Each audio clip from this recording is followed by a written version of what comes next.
Ram goes to meet Sita. His head is a bit, Valmiki says, as he went through the outer courtyards, which were full of people, Ram's head was bent. He didn't want to look at anyone, and he went inside. And one look, and Sita started trembling. She knew that something was wrong. Remember, at the end of Balakand, Valmiki had said they could read each other's minds or hearts, even when things were left unsaid. And Sita immediately said, "What's wrong? What happened?"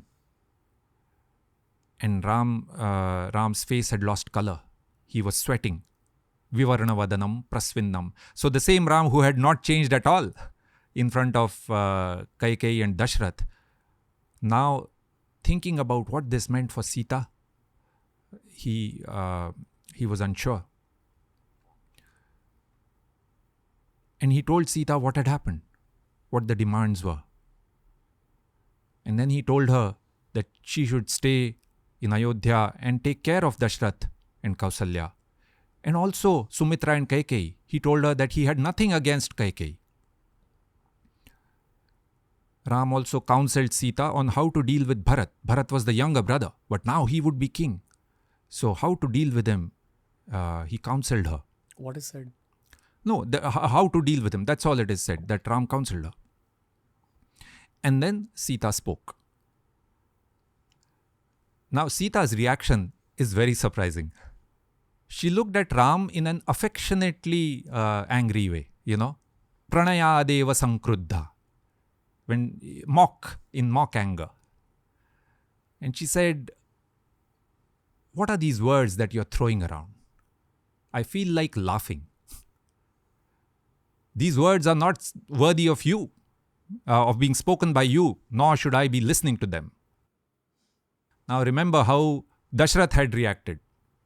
He had, collapsed in grief. So had Kausalya. Lakshman had become very angry. But Sita's reaction was like Ram's. She knew immediately what is the right thing to do. She was dharmadnya, dharmacharini. She knew dharma and she always followed it. So she never asked Ram whether he should follow the king's word or not. No questions. She also did not question that, why did it happen to him? Why me? After all, her mother-in-law had just destroyed her life. So she said nothing about any of this. But she had one objection to what Ram had said, which is why she had called the words laughable. Her argument was simple. She said that a husband and wife have to share everything. So whatever is asked of you automatically applies to me as well. So I have to go into the forest as well. That is why, where is the question of her staying back in Ayodhya and taking care of Dashrath or Kausalya or dealing with Bharat? That is why she called it laughable. Because I am also required to come with you into the forest. This was her argument. Now, once again, many times we are familiar with the story of Ram. So we know that Sita went into exile with Ram. So we don't realize the extraordinary nature of what she's saying. Look, she didn't have to go. That was not the ask. But she was completely devoted to Ram. Her thinking was, I am there to support you and to be with you come what may. Even if it means 14 years of hardship, I'm there with you. Right? Extraordinary commitment. On Ram and Sita's conversation as well, let's see a short video on this and then we will go ahead. Yeah. One question before where does the 14-year mark get mentioned? No, that is mentioned in Kaikeyi's demands. So she says Ram must go into the forest in exile for 14 years and live as an ascetic. Okay. Those are the demands. Okay. Yeah. But was it understood that he would come back and become king again? So, no. Bharat be made Yuvraj and Ram be sent off into exile. Those are the demands. So, Bharat will then become king. And her assumption was that Bharat would say, hey, I still want to be king after my elder brother returns. Yes, that and perhaps her expectation also was that Ram may not return. Look, these were extremely, she was sending him off perhaps to his death. In fact, Ram mentions that to Sita as well. He says, when Sita says that I will come with you, he says, this is an extremely dangerous and difficult time. You don't know whether you will get food or water. There are dangerous animals in the forest. See, many times we think of this as this is not a picnic or a hike. Today we go on a hike, fairly secure, even when we go into the jungle. But here there was real danger, and there was a good possibility that Ram may not come back. Got you. Yes. Okay, let's carry on. Yes. So there was a video you wanted. Yes, a short video on Sita about middle of the episode. She reminded him that a husband and wife are meant to share everything. It is the husband alone that is always there for a woman, not her father, mother, or son. And a wife alone shares the destiny of her husband. O Ram, the best among men, I am also therefore required to live in the forest. Sita argued that what Kaikeyi asked of Ram automatically applied to her as well. Effectively, Sita was objecting to Ram considering her as being separate from him. And Anushishtasmi matra cha pitra cha vividhashrayam nasmi samprati vaktavya vartitavyam yathamaya. I have been taught well enough by my mother and my father about my duties in different life situations, about what I ought and ought not to do.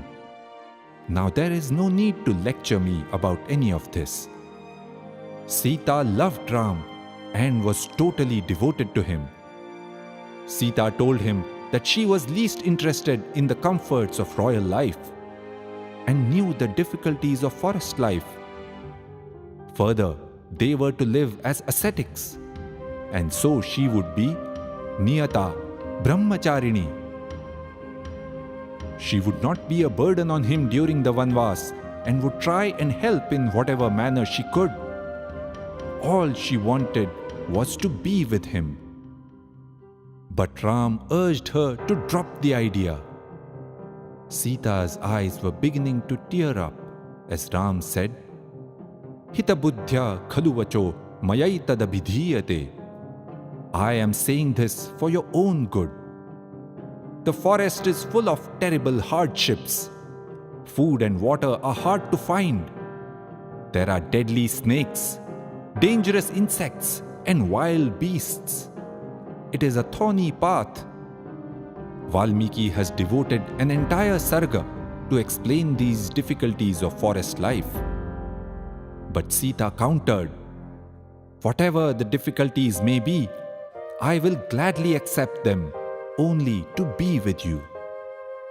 Yas tvaya sah saswargo nirayo yas tvaya vina. For me, heaven is where we are together, and hell being without you. The tears were flowing in a torrent now.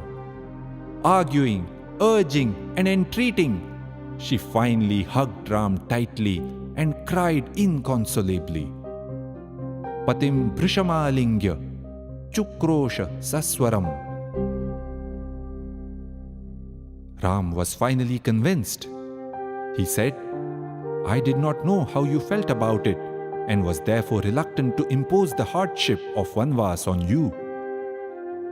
O my beloved Sita, your decision is correct.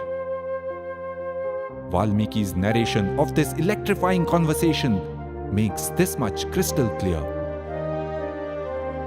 Ram and Sita were totally committed to upholding Dharma and totally committed to each other. For Sita and Ram, Siya Ram, their relationship was not merely a hyphenation of their names, but a hyphenation of their destiny. Iti her asa. That is how it happened. What incredible commitment, Heaven is where we are together, and hell being without you.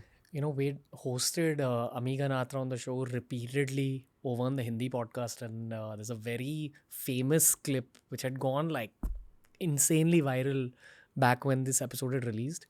I think she says something like, again, I don't remember the exact Sanskrit words, But I think at some point during the Vanvas, Ramji tells Sita that I don't even want heaven if it's without you. Oh, yes, yes. And again, what I was talking about at the start of this episode, that a lot of Sanatani kids, when they hear the Ramayana, this becomes their reference point for romance and life, and oneness and fidelity, staying true to one person. I think so much of this story is actually centered around romance and fidelity, and while commitment to one person. Yes. Marriage, family. And this is also the outcome. In the beginning we were saying, so what is the outcome? What do we get? Why has Maharishi Valmiki written it? When we look at this ideal, our relationships will become better. If we have this kind of commitment to others, surely we will see a better relationship. All kinds of relationships, whether they are with spouse or children or at the workplace or with friends. So I'm seeing someone very seriously at this point, as I mentioned to you off camera. Congratulations. Thank you. Yes. When we were getting to know each other, she didn't tell me this, but like I had seen a photo, a very pretty looking photo of Ram and Sita as her wallpaper. And I just asked her, why do you keep that? So she said that so that in life I end up getting a partner. And I thought that's really cute, But again, we're both in our late 20s. I'm 31 years old. We're approaching that relationship with the intention of very, very steady, serious and intense commitment. And I genuinely believe this.